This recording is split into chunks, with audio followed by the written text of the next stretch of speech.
দর্শক, এবারে জানবো দিনাজপুরের পশুর হাটের খবর। সেখান থেকে সরাসরি যোগ দিচ্ছেন সহকর্মী সুলতান মাহমুদ।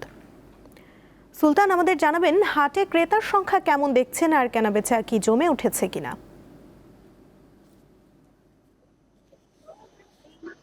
শোভনা, আসলে ক্রেতার সংখ্যা কিন্তু বিক্রেতা এবং ক্রেতার সংখ্যা কিন্তু একেবারে সমান অবস্থানে আমরা দেখেছি যে দিনাজপুরের যে পশুর হাটগুলোতে আসলে আর মাত্র 3 দিন পরেই কুরবানির ঈদ শুরু হচ্ছে। সেই উদ্দেশ্যকে বা সেই লক্ষ্যকে কেন্দ্র করেই দিনাজপুরের ক্রেতারাও কিন্তু তাদের কাঙ্ক্ষিত পশুটি ক্রয় করার জন্য কিন্তু তারা জেলার যে 68টি পশুর হাট রয়েছে এবং প্রতিটি হাটেই কিন্তু জমে উঠেছে। আমরা এখন দাঁড়িয়ে আছি দিনাজপুরের রেল বাজার জগেন বাবুর পশুর হাট। এটি আসলে একটি অস্থায়ী পশুর হাট।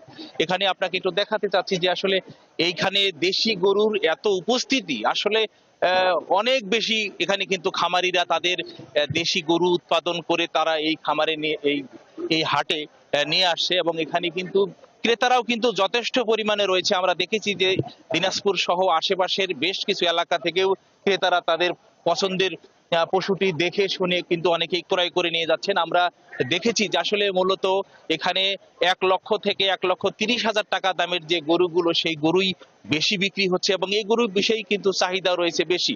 পাশাপাশি আমরা দেখেছি যে দিনাজপুর যেহেতু একেবারেই সীমান্তবর্তী ঘেঁষা একটি জেলা, এই জেলায় কিন্তু 13টি উপজেলা রয়েছে যেটি একেবারেই সরাসরি সীমান্ত ঘেঁষা রয়েছে। তবে আমাদের চোখে এখন পর্যন্ত কিন্তু ভারতীয় যে গরু দিনাজপুরের বেশ কিছু হাটে বাজারে কিন্তু তেমন ভাবে লক্ষ্য করা যায়নি, যার কারণে এখানকার খামারিরা বলছে যে যেহেতু তাদের কাঙ্ক্ষিত যে খামারির পশুগুলো তারা এখানে নিয়ে আসছে, সেই পশুগুলো তারা যথেষ্ট দাম পাচ্ছে।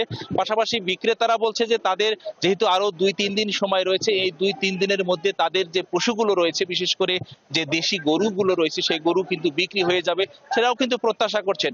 আপনাকে সব মিলে আসলে বলতে পারি যে দিনাজপুরের যে স্থায়ী এবং অস্থায়ী মিলে যে 68টি পশুর হাট রয়েছে, প্রতিদিনই সেই হাটগুলো জমজমাট ভাবে জমে উঠেছে। ক্রেতা বিক্রেতাদের উপস্থিতি এবং ক্রেতা বিক্রেতারা তাদের পছন্দের মতো যে পশুগুলো বিক্রেতারা বিক্রি করছে এবং ক্রেতারাও তাদের পছন্দের মতো পশুগুলো দেখে শুনে বুঝে তারা ক্রয় করে নিয়ে যাচ্ছে। সুমনা। ধন্যবাদ সুলতান।